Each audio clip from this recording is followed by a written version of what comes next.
But here's what's coming. Inflation.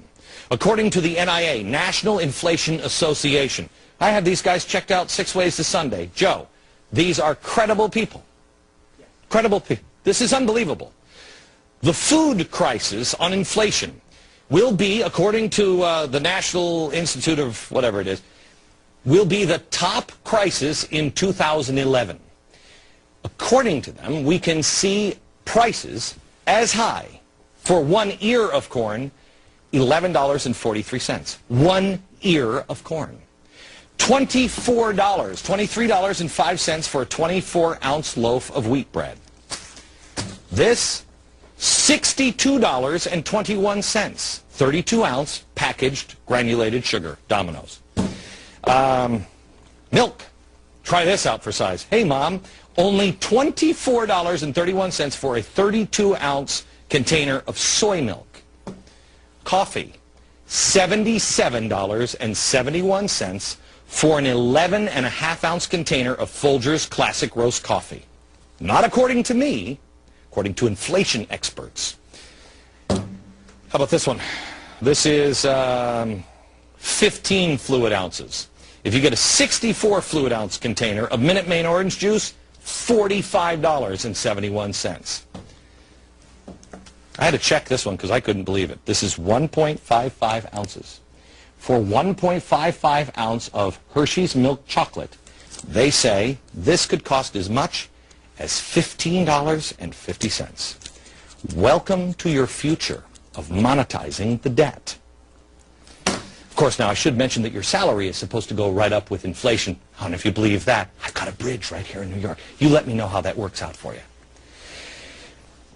What is the rest of the world saying about monetizing our debt? I told you that we were setting ourselves up to be the villains. Well, here is the Chinese finance vice minister. Here is what he said about it.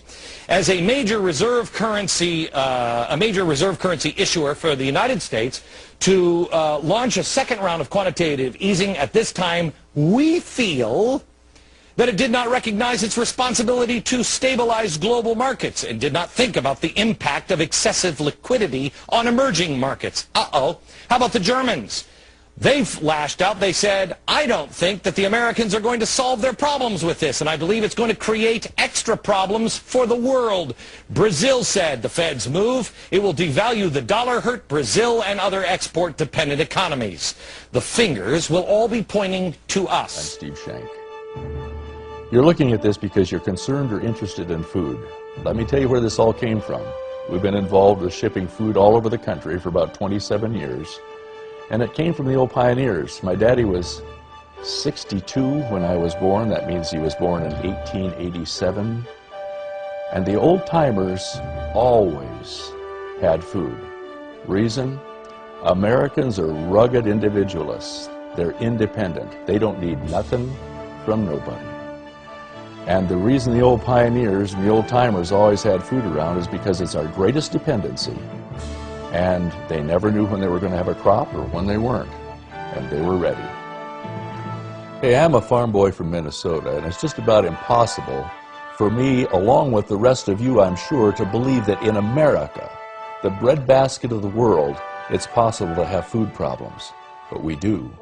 You realize in 1959, this country could have fed the entire world 5 times over? Now, we're importing 30% of our food? This is scary. And right now, with the economy the way it is, over 30% of our families, when they go down to the grocery store every week, have to make a decision as to whether they're going to buy food or pay some other bills that they've got sitting on their doorstep. The stock market is up and down like a yo-yo. Nations are falling over one thing: food. Isn't that interesting? Food has always been the issue of wars and rumors of wars. Nations have fallen because food was not there. And it's happening right now on this planet. We're living in fearful times. And here's a thought for you. Every single fear that we have is based on some dependency being threatened. If we didn't need our jobs, we wouldn't fear losing them. If we didn't need the credit from the bank, we wouldn't worry about whether we had it or not. If we didn't need food, we wouldn't worry about whether the farmers can afford to stay in business.